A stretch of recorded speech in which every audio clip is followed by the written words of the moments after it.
এটিই সেই পাথর, যে পাথরকে অসম্মান করলেই হয়ে যায় বড় ধরনের ক্ষতি। শুধু একজন বা দুজনই নয়, পুরো একটি গ্রাম এই পাথরকে দেখে শ্রদ্ধার সঙ্গে। অসংখ্য পাথর ছড়ানো গ্রাম, পাথর পূজার রহস্য নিয়ে সাজানো হয়েছে আজকের ভিডিও।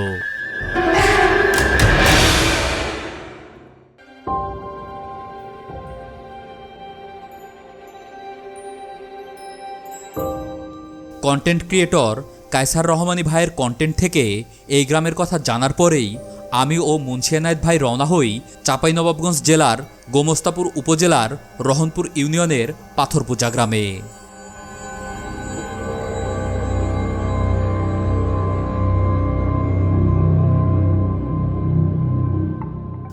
বাঁশঝাড়ের মাছ দিয়ে কায়সার রহমানী ভাইয়ের পিছু পিছু আমরা চলেছি সেই পাথরের কাছে, যে পাথরকে অসম্মান করলেই মানুষ হয়ে যায় অসুস্থ।